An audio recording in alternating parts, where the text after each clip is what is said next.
It's not uncommon for mainstream media to show animal rights activists and environmentalists like this.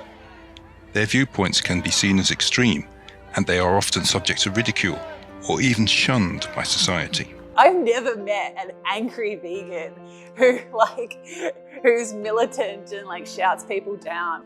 I don't think that's all vegans. I think there's some minority, and by virtue of being very loud and very visible, it's easy, they'll be the only vegans that people would see. So it's easy to judge all of them like that. 95% of us are pretty chill and just would really like you to reconsider the way you eat. A plant-based diet is a growing trend in society. The simple message of veganism, to not eat animals or to not use animal products, can have a moral basis. But protests in a city that disrupt commuters or attempt to persuade inattentive listeners at gatherings are unlikely to win many new converts. I just write and speak directly. I'm not involved in that kind of activism or protesting. I think the protests are an important part. For so many, eating meat has been a generations-long tradition. Audiences will be unreceptive or even repelled, and this can cast the entire vegan movement in a negative light. I think the problem is people don't want to accept the message. Everybody likes to think that they're a good person and believes that they're a good person and they don't hurt others. And to have somebody come and say to you, you are hurting someone, you are killing something, I understand why people are very defensive against that and don't want to listen to the message. Veganism does have peaceful and moral origins. The term was coined in 1944 by Donald Watson. He founded the Vegan Society along with his wife and a few other non-dairy vegetarians. The term vegan is formed from the first 3 and the last 2 letters of vegetarian. Very few vegans are born vegan and grew up vegan. We all have that oh shit moment where it clicks and you go, okay, I'm changing the way. So I think when you're addressing people, it needs to be from a place of empathy and understanding that you're basically upheaving someone's entire life and the way that they've been brought up to think. And that does take a lot to change your mindset. Vegans are plant food lovers who have chosen their lifestyle due to health, environmental or ethical concerns.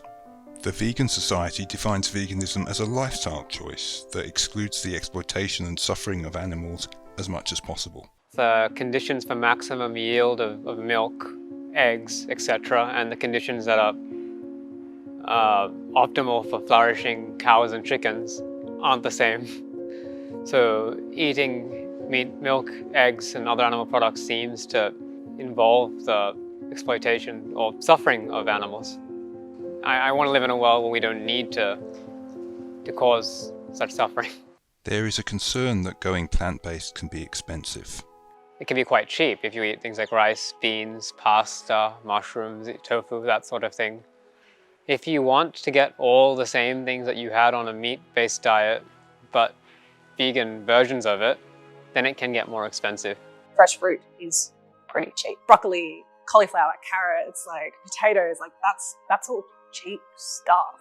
But what about supplementing nutrients lost from foregoing animal products? I actually went and did a lot of research into what I would have to make sure I'm eating and the right foods to be eating. So I learned a lot more about how to make sure I have really good, healthy, balanced meals. B12 is the only thing I think I take supplements for, but I think everything else can be found in a plant-based diet. Everybody suddenly becomes a nutritionist when you tell them that they're vegan. They've all suddenly got a doctorate in nutrition, telling me that I have to be careful about my protein and I have to be careful about my iron and, oh, your B12, you can't get that. I'm like, yeah, well, that's why there's a supplement industry which is booming and there aren't that many vegans in the world, so other people must not be getting all their nutritional requirements from their food as well. I actually feel like I eat more diverse food now than I ever did as a meat eater. It can be quite fun to learn how to cook all these different things. I've learned a lot of recipes that I would never have come across if I wasn't vegan. I went out of my way to try all these things because I was a vegan. I do think it's much easier than people would give credit for. I think when you're used to it, you forget that you're a vegan, you're just living your life, you're just eating breakfast, lunch, and dinner. It's only when someone brings it up that it becomes a thing again. So I think people overestimate how difficult it is. I don't think everybody's going to go vegan in like the next 10 years. I think that's a bit of a drastic overstatement. Change of Heart by Nick Cooney, and that talks about the way social change happens. And apparently like lots and lots of different sort of people are needed. So we need people that look like radicals chaining themselves to things. We also need people with suits and ties talking about this. We need lots of different sorts of people to be communicating the same thing. And then the message becomes separate to any kind of image or stereotype. And that could be the case. I'm agnostic to that. So what is more realistic right now? I'm optimistic that like we'll have a lot more people more conscious of the impact of what they're consuming.